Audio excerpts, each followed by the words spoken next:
Welcome, Summoners, to the League of Legends Patch Preview. I'm Freak, and I'm joined here with Morello, lead champion designer. When Yorick came out, players seemed to find him underpowered. Do we have any plans for him in the coming patch?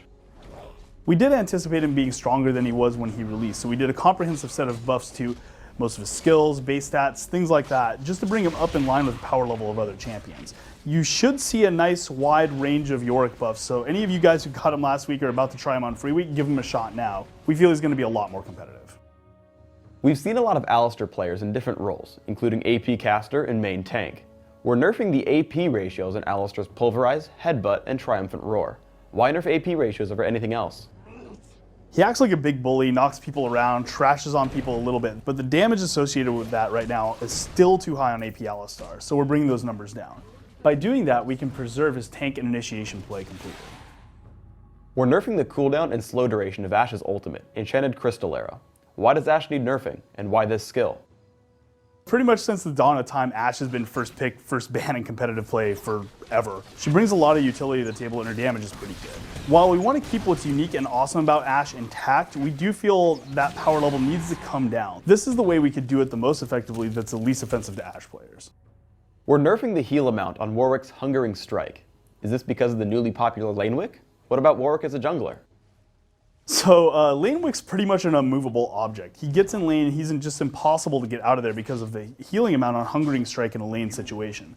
We've done some testing on this and we feel the jungling safety on Warwick was high enough that this doesn't impact how well he jungles much, but does impact the lane play pretty significantly.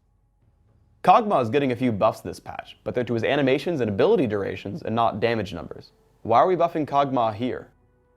So we kept finding this problem that whenever BioArcane Barrage was active and up, you feel great as Kog'Maw and really powerful, but the problem is that's not very often, let's be honest. The rest of the time you're waiting for it to come back up. So we increased the cooldown by a couple of seconds, but we also increased the duration by 4 seconds. We also found his attack animation on a couple of his spells was just not quite as crunchy as we'd like it to be. So we've cleaned up those animations and animation timing, so Kog'Maw should just be a better experience. We've seen many of our casters see a lot of play, but almost every time they just rush Rabadon's death cap. What exactly are we nerfing on it, and why? Casters have made a really good appearance again, and they're viable on most teams now. We're really happy about that, and we feel that's actually due to the Rabadon's death cap addition. What we also found out is pushing their AP numbers a little bit higher than we wanted it to be. So we took a tiny bit off, just 15 off the base of Rabadon's, just to see if that brings it right in line. We don't think it's that far off, and we really don't anticipate any further nerfs, and we feel this should get casters right where they should be. The question on a lot of minds right now is wards.